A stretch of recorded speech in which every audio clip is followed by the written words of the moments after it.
Bismillahirrahmanirrahim. Assalamualaikum warahmatullahi wabarakatuh. Selamat malam, selamat pagi, dan selamat siang buat teman-teman semua yang sedang mendengarkan saya kali ini. Saya Doni. Selamat datang di Merinding.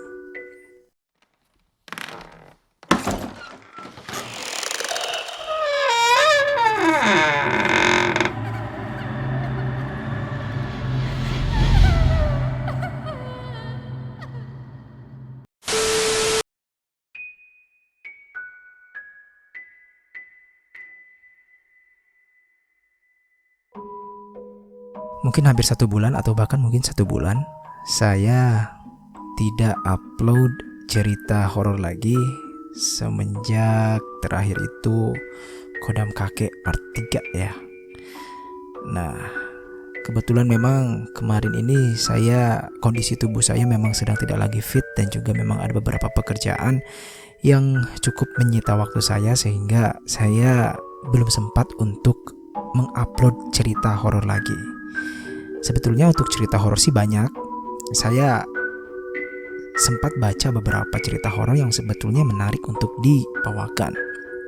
Dan ada juga beberapa teman yang mengirimkan cerita-cerita horornya. Tapi untuk malam ini saya memutuskan untuk memilih salah satu cerita yang saya temukan di Twitter akun Cerita Emak atau Desi Prayogo 1. Tapi sebelumnya saya ingin mengucapkan minal aizin wal faizin, mohon maaf lahir dan batin. Walaupun sudah telat, tapi untuk meminta maaf itu sesuatu kewajiban yang harus dilakukan oleh setiap umat manusia. Ya, siapa tahu atau barangkali ada perkataan-perkataan saya yang tidak pantas atau mungkin menyinggung perasaan teman-teman semua selama saya menceritakan cerita-cerita horor ya selama ini dari awal sampai sekarang. Jadi saya minta untuk dibukakan hati, minta maaf atas segala kesalahan-kesalahan yang sudah saya lakukan. Di sini teman-teman ada yang tahu istilah rewang? Sejujurnya saya sebagai orang Sunda atau yang tinggal di daerah Jawa Barat, saya baru mendengar kata rewang. Dan ternyata rewang itu setelah saya cari di Google, itu artinya adalah orang-orang yang membantu tetangga yang sedang mempunyai hajatan ataupun pesta. Nah, kalau di daerah saya itu namanya ngobeng. Nah, tapi mungkin di setiap daerah beda-beda ya istilahnya. Dan saya juga tidak tahu awalnya cara pengucapannya ini seperti apa. Akhirnya saya bertanya kepada teman saya yang memang dia asli dari Jawa Tengah, dan ketika saya tanya dia tahu dan memberitahu cara bacanya seperti apa. Dan inilah rewang. Ya. Ada apa dengan rewang untuk cerita kali ini? Oke, jadi ada sesuatu hal yang terjadi di acara rewang kali ini, dan sebenarnya cerita ini juga cerita yang cukup mengenaskan karena ada hubungannya dengan kriminalitas. Nah, ini jarang sekali ya, saya belum pernah kayaknya untuk menceritakan cerita horor yang di balik itu ada cerita kriminalitasnya. Oke, tapi sebelum itu alangkah baiknya jika kita berdoa terlebih dahulu kepada Tuhan Yang Maha Esa, Allah Subhanahu wa Ta'ala, untuk meminta perlindungan dari gangguan makhluk yang kasat mata maupun yang tak kasat mata. Berdoa dimulai.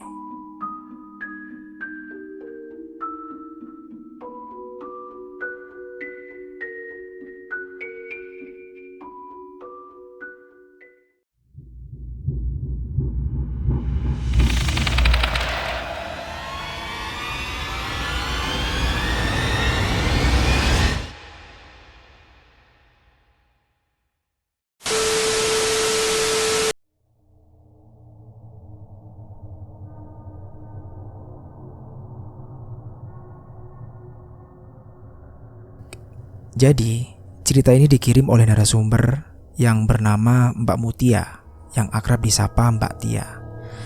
Mbak Tia ingin sekali membagikan pengalamannya pribadi ketika rewang di rumah tetangganya. Kebetulan tetangga Mbak Tia ini baru saja kehilangan anak gadis sematawayangnya yang masih berusia 19 tahun. Anak tetangganya ini bernama Nafisa dan akrab disapa Sasa. Awalnya, Sasa ini menghilang selama 2 minggu dan orang tuanya mengira kalau Sasa ini lagi gondok atau marah kepada mereka. Karena memang sebelum Sasa hilang, dia dan orang tuanya itu sempat beradu argumen perihal ortunya yang melarang Sasa untuk pacaran dengan pacarnya yang sekarang. Semua orang di sekitar rumah Mbak Tia itu tahu kalau pacarnya Sasa ini memang bukan orang yang baik. Usianya mungkin terpaut sekitar 2 tahun lebih tua dari Sasa. Pacarnya Sasa ini kesehariannya adalah pengangguran dan kerjaannya itu hanya malakin pedagang di pasar. Selain itu, pacar Sasa ini juga sering banget palakin truk-truk yang lewat di jalan raya. Bukan rahasia umum lagi kalau soal pacar Sasa ini. Panggil saja namanya Sanusi dan akrab disapa Babon. Sedangkan Sasa sendiri semenjak lulus SMA, dia sudah bekerja di sebuah minimarket sebagai kasir.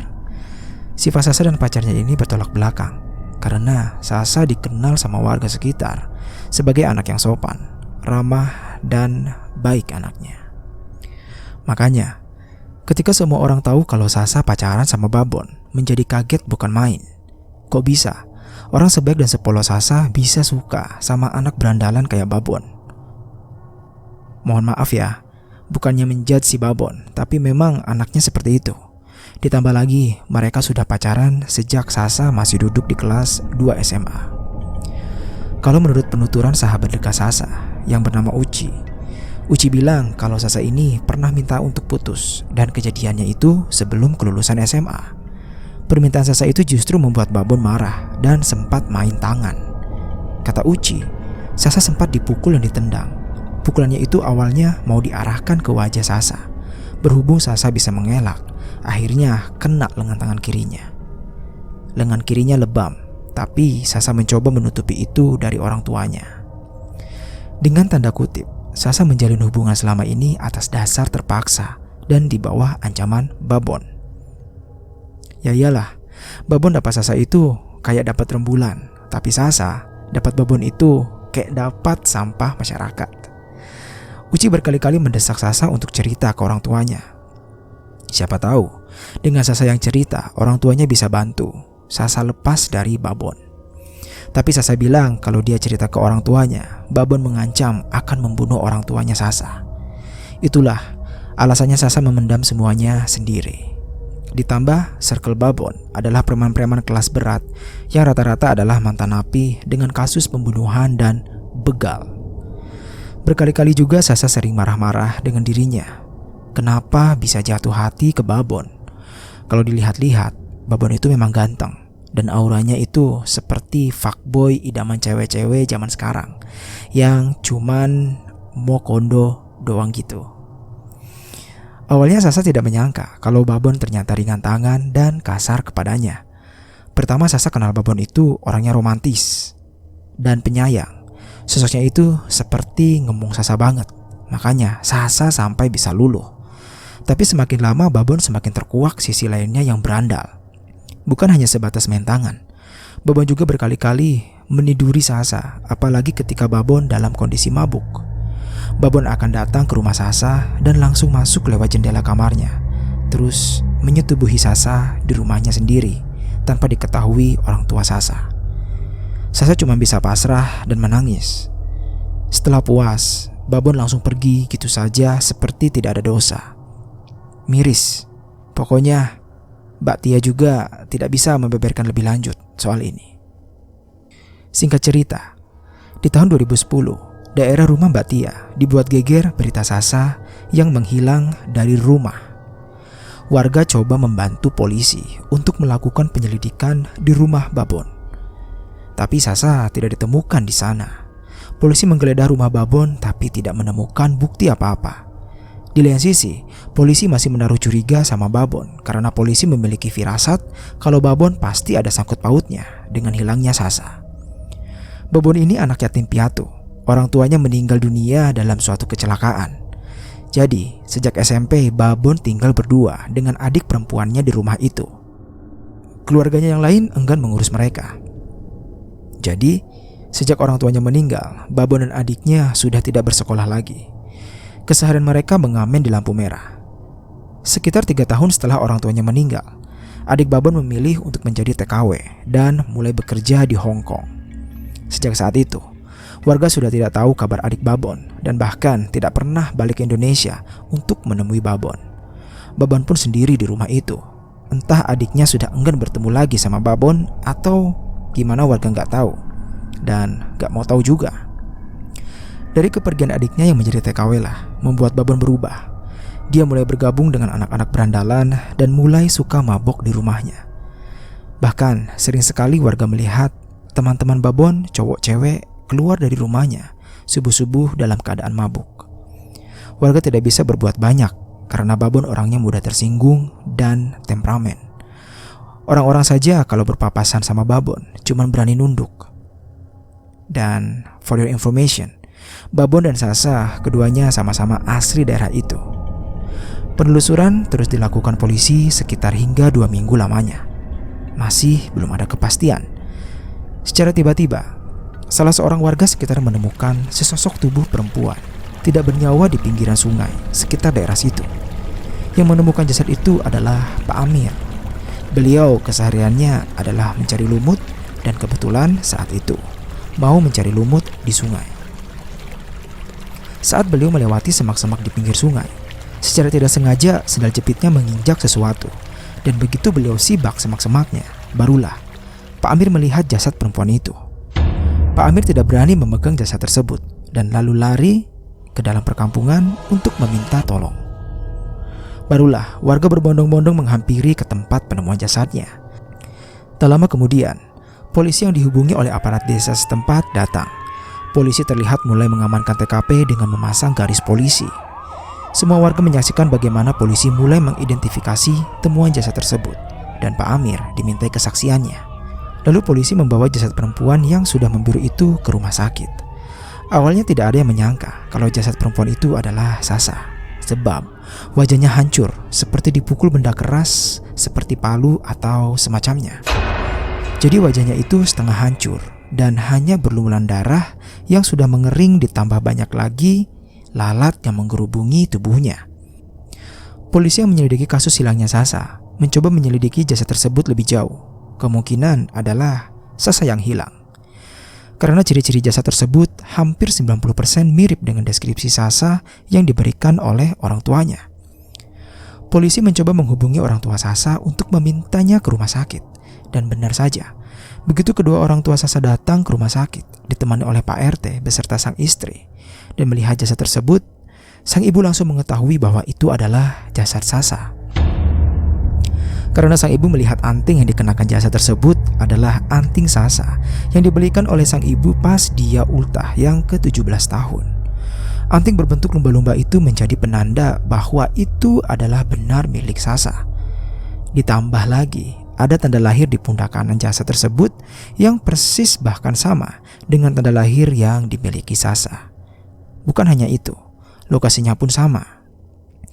Ibu dan bapak Sasa langsung menangis di ruang jenazah karena mendapati bahwa jasad tersebut adalah putri semata wayangnya.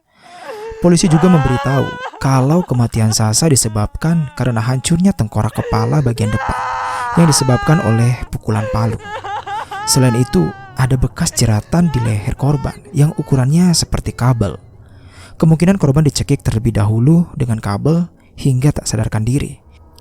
Karena masih belum puas, pelaku lalu memukul kepala depan Sasa dengan sebuah palu tanpa ampun, sehingga menyebabkan pecahnya tengkorak kepala bagian depan dan membuat Sasa meregang nyawa. Akhirnya jasad Sasa dibawa pulang oleh pihak keluarga karena sore itu juga jenazahnya akan dimakamkan. Kecurigaan polisi mengarah ke Babon. Tanpa menunggu lama, di hari yang sama polisi langsung melakukan penangkapan kepada Babon sebelum dia kabur. Benar saja, ketika polisi sampai di rumah Babon, si Babon sedang bersiap-siap ingin kabur. Tapi beruntungnya polisi datang lebih awal. Saat ditanya seputar Sasa, wajah Babon terlihat panik dan ketakutan. Berkali-kali Babon bilang ampun sambil melihat ke arah dalam rumahnya. Padahal saat polisi lihat di sana, tidak ada siapa-siapa selain dia.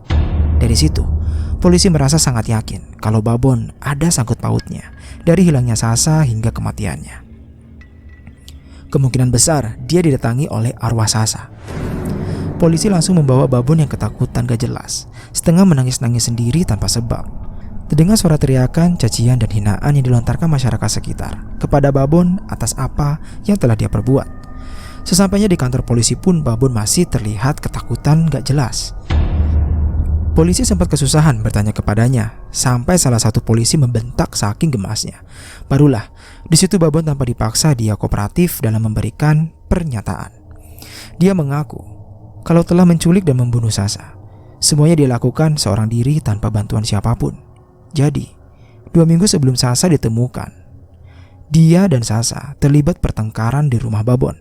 Katanya Sasa datang ke rumah Babon dan tiba-tiba Sasa minta putus karena disuruh oleh orang tuanya. Kata Sasa, dia habis bertengkar sama orang tuanya dan memaksa Sasa untuk putus dari Babon. Babon yang kaget bercampur marah awalnya coba tenang dan membujuk Sasa agar tidak memutuskan hubungan mereka. Karena Sasa tidak ingin membantah orang tuanya dan kebetulan Sasa juga ingin lepas dari Babon, Sasa tetap kekeh minta putus. Itulah yang membuat Babon hilang sadar dan menyeret Sasa masuk ke dalam rumahnya sambil membekap mulut Sasa dengan tangannya yang besar. Sasa yang bertubuh kecil tidak bisa berbuat apa-apa. Ketika sudah di dalam rumah, Babon langsung membanting tubuh Sasa ke tembok dan dia langsung raih kabel kipas angin yang ada di sebelah Sasa. Tanpa ampun, Babon langsung menindihi Sasa dan mencekik lehernya. Babon mengaku kalau saat itu sebenarnya Sasa masih hidup, tapi denyut nadinya tipis. Karena panik, Babon ambil palu di belakang dan entah apa yang ada di pikiran Babon saat itu. Dia langsung memukulkan palu ke kepala bagian depan Sasa tanpa ampun. Seketika darah terciprat di mana-mana dan Sasa sudah dipastikan meninggal dunia saat itu. Babon yang sadar kalau Sasa sudah tidak bernyawa, lalu menyembunyikan tubuh Sasa di dalam sofa rumahnya.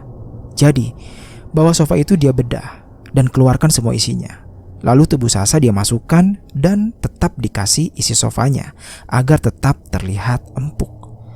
Anehnya saat polisi yang datang pertama kali ke rumah Babon sama sekali tidak bisa mengetahui trik yang dilakukan Babon. Barulah setelah itu dia lap semua bekas cipratan darah Sasa dan keesokan sorenya polisi datang pertama kali ke rumah Babon. Dia pun tetap melakukan aktivitasnya, padahal di rumah itu ada mayat manusia. Bahkan dia kalau nonton TV juga duduk di sofa yang di dalamnya ada jasad Sasa dan dia berlaku biasa saja. Akhirnya sekitar seminggu kemudian, Babon merasa kalau jasad Sasa tidak bisa ditaruh di dalam rumahnya lagi karena pasti akan mengeluarkan bau. Apalagi sudah banyak lalat yang mengerubungi sofa tersebut. Tanpa berpikir panjang, Babon lalu mengeluarkan tubuh Sasa yang sudah kaku. Katanya, dia lap-lap pakai air panas dan tubuhnya bisa diluruskan. Selanjutnya, dia buang tubuh tersebut ke pinggir sungai di tengah malam seorang diri, dan sejak dia membuang tubuh Sasa, justru dia mulai dihantui oleh sosok hantu yang menyerupai Sasa. Bahkan dia sempat berpikir kalau Sasa ini sebenarnya masih hidup dan sedang meneror dirinya. Tapi dia berpikir lagi, rasanya itu tidak mungkin, sebab saat itu dia sudah pastikan kalau Sasa sudah benar-benar meninggal dan tubuhnya saja sudah kaku. Hampir dia tidak pernah pulang dan memilih tidur di rumah temannya karena saking takutnya. Paling-paling dia pulang hanya mengambil baju ganti dan balik lagi. Sama sekali Babon tidak menceritakan semua itu kepada teman-temannya, dan saat kasus ini mencuat, teman-temannya justru kaget tidak percaya kalau Babon bisa melakukan semua ini dengan teganya. Mendengar semua itu polisi kaget dan langsung melakukan penggeledahan ke rumah Babon. Dan betul, semua keterangan Babon benar adanya. Babon langsung dimasukkan ke dalam penjara dan Mbak Tia tidak tahu berapa lamanya Babon di penjara. Sayangnya, di tahun 2012, Babon ditemukan meninggal dunia di dalam penjara dengan cara gantung diri. Kemungkinan penyebab kematiannya adalah dihantui rasa bersalah atau dihantui oleh sosok hantu yang menyerupai Sasa. Hantu itu datang meminta balas atas perlakuan Babon kepadanya. Wallahu a'lam.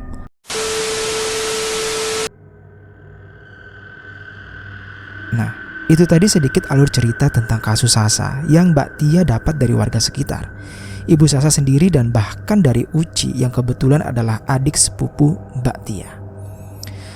Sekarang kita masuk ke part Rewang yang dialami oleh Mbak Tia sendiri dan beberapa ibu-ibu lainnya yang turut bantu-bantu. Biasanya kalau ada orang meninggal di suatu daerah atau tempat, malamnya akan ada tradisi tahlilan sampai malam 7 harinya. Begitupun tradisi yang ada di sekitar tempat tinggal Mbak Tia. Kebetulan saat itu Mbak Tia dapat shift pagi, jadi jam 3 dia sudah pulang dan jam 4 dia akan rewang di rumah Sasa. Sejak malam pertama sampai malam ke-7, Mbak Tia tidak pernah absen bantu-bantu di rumah Sasa. Ya, walau sekedar bantu kupas bawang dan cuci sayur, yang terpenting adalah ikatan silaturahmi antar tetangga masih tetap terjalin. Ada juga si tetangga yang tidak bisa hadir, membantu, atau hanya di hari-hari tertentu karena mungkin ada kesibukan yang lain sehingga tidak bisa ditinggal. Meski begitu mereka tetap rukun, jarang sekali ada tukang gosip di sekitaran rumah Mbak Tia, bahkan bisa dibilang tidak ada. Adapun gosip yang dibahas acara TV ataupun artis, sama sekali tidak pernah ada membahas aib tetangganya.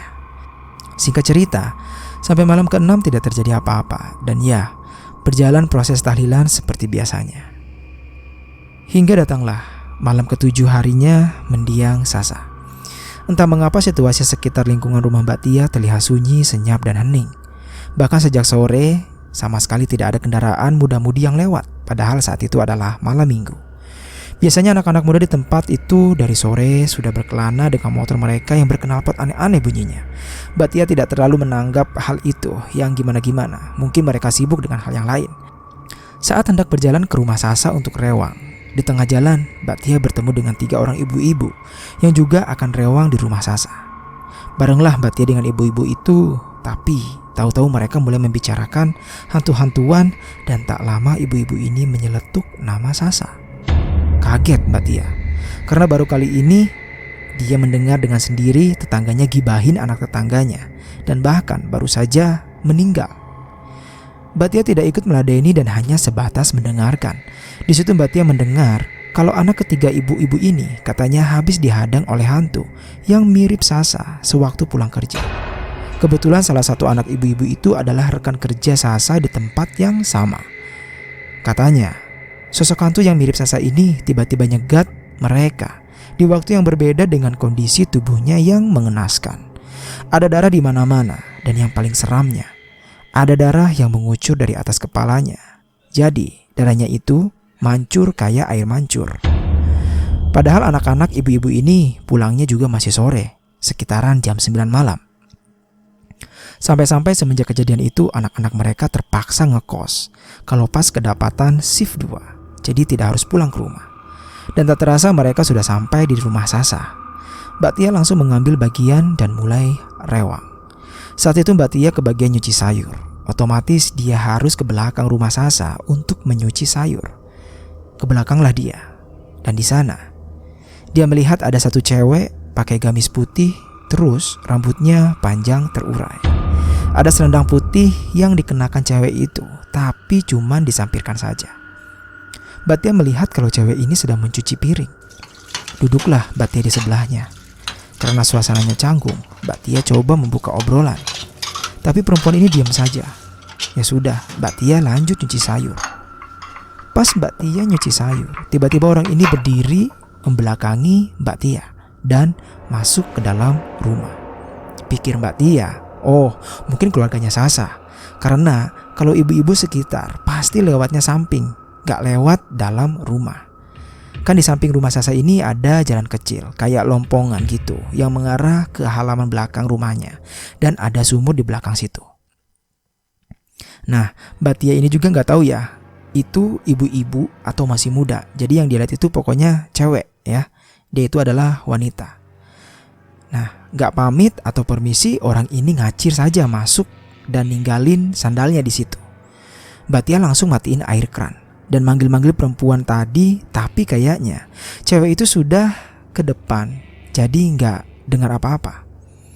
Dia langsung bawa sayuran yang habis dia cuci dan sandal cewek itu, lalu balik ke depan lewat lompongan. Pas udah di depan, ternyata ada ibunya Sasa, dan Mbak Tia mencoba memberitahu ibunya Sasa sambil memberikan sandal tersebut. Ibunya Sasa yang mendengar itu kaget dan langsung nangis, karena sandal itu adalah sandal yang selalu digunakan Sasa kalau mau ke sumur belakang. Epiknya, ternyata saudara-saudara Sasa belum ada yang ke sumur. Semuanya masih di depan karena baru saja datang. Mbak Tia yang kaget cuma bengong dan gak tahu mau ngomong apa. Ditambah lagi baju yang digunakan saudara-saudara Sasa tidak ada yang mirip dengan apa yang dia deskripsikan. Saat Ibu Sasa mencoba memahami perkataan Mbak Tia langsung digandeng ibunya Sasa dan diajak masuk ke kamar Sasa. Ibunya Sasa langsung mengeluarkan sebuah baju dari dalam lemari dan ternyata baju itu persis seperti yang dilihat Mbak Tia. Mendengar itu ibunya Sasa semakin menangis sebab baju itu adalah baju yang mereka belikan untuk Sasa di lebaran tahun kemarin, berarti tahun 2009.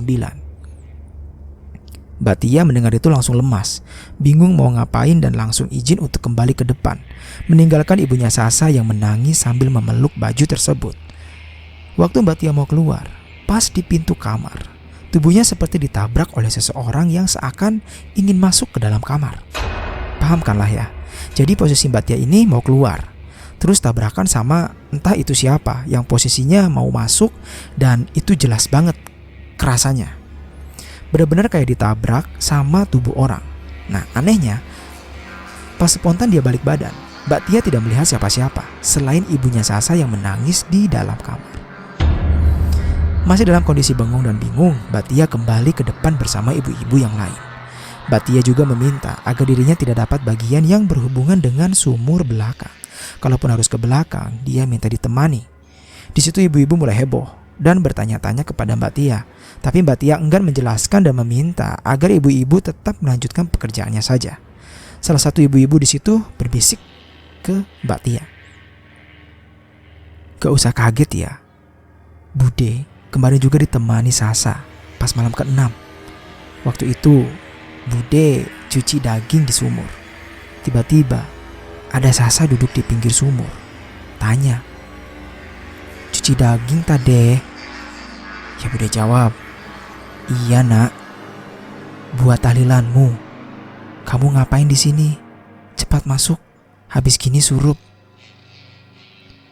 Sasa ya cuma tertawa, terus menghilang gitu saja. 'Anak itu anak baik Tia.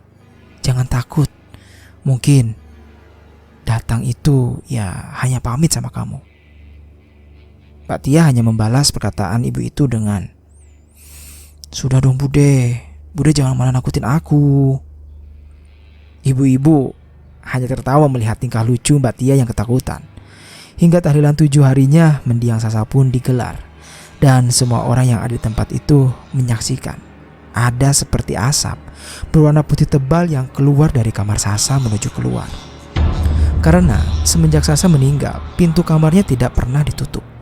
Terlihat ibunya Sasa menatap gumpalan asap tersebut sambil menangis dan mencoba pasrah, serta menerima kenyataan bahwa putri semata wayangnya kini sudah pergi selama-lamanya. Kini di rumah itu hanya ada ibunya Sasa saja. Ayah Sasa meninggal dunia di tahun 2020 karena terpapar COVID. Biasanya seminggu sekali saudara-saudaranya datang menjenguk silih berganti. Pernah diajak salah satu kakaknya, Ibu Sasa, untuk pindah ke rumahnya saja daripada sendiri di rumah itu. Tapi Ibu Sasa malah berkata seperti ini, "Anak dan suamiku meninggal di rumah ini. Jadi aku harus menjaga rumah ini sampai nanti giliranku." Sumpah, sedih banget ceritanya. Semoga Ibu Sasa diberikan panjang umur, sehat, dan bahagia selalu. Dilindungi sama Allah dari orang-orang yang berniat jahat. Amin, Allahumma amin. Semoga saudara-saudaranya juga harus tetap rutin menjenguk agar ibu tidak merasa kesepian, apalagi di tengah pandemi seperti ini.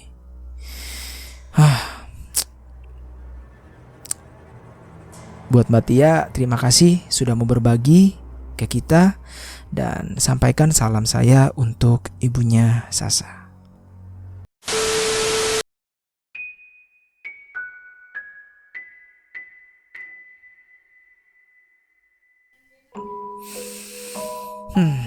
Oke teman-teman, itu dia cerita kita hari ini yang berjudul Rewang, yang mana memang cerita ini cukup tragis dan mengenaskan. Seperti biasa saya hanya bisa berpesan, dari semua cerita yang sudah saya bacakan, kita bisa mengambil nilai-nilai positif yang mungkin bisa kita jadikan sebagai cerminan hidup kita. Baiklah teman-teman, Terima kasih sudah mendengarkan Merinding untuk episode kali ini. Saya ucapkan billahi taufiq wal hidayah. Wassalamualaikum warahmatullahi wabarakatuh. Akhir kata, salam merinding.